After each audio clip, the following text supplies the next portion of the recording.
Pakistan vice captain Salman Ali ఆగాకు team India మాజీ cricketer Mohammed Kaif అండగా నిలిచాడు.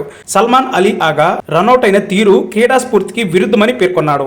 ప్రపంచ కప్ ఫైనల్లో కూడా విజయం కోసం ఇలాంటి ఆట ఆడవద్దని యువ క్రికెటర్లకు సూచించాడు. బంగ్లాదేశ్తో 3 వన్డే సిరీస్లో భాగంగా శుక్రవారం జరిగిన 2వ వన్డేలో పాకిస్తాన్ 128 పరుగుల తేడాతో విజయం సాధించింది. అయితే ఈ మ్యాచ్లో సల్మాన్ అలీ ఆగా రనౌట్ అయిన తీరు తీవ్ర చర్చనీయాంశమైంది.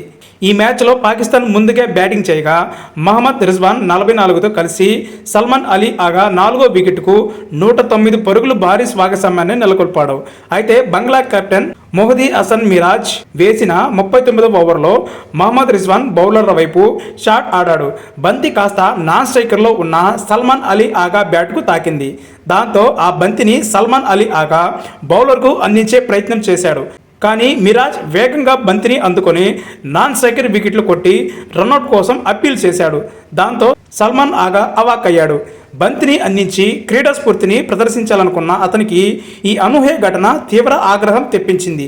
ఫీల్డ్ అంపైర్ థర్డ్ అంపైర్పై సమీక్ష కొరగా బ్యాటర్ గ్రీజ్ బయటే ఉన్నాడని అవుట్ ఇచ్చాడు. దీంతో తీవ్ర అసహనానికి గురైన సల్మాన్ ఆగా బంగ్లా ఆటగాళ్లతో వాగ్వాదానికి దిగాడు. పెవిలియన్ చేరుతూ బ్యాట్ గ్లౌజులను నేలకు కొట్టాడు. ఇందుకు సంబంధించిన వీడియో నెట్టింట వైరల్గా మారింది.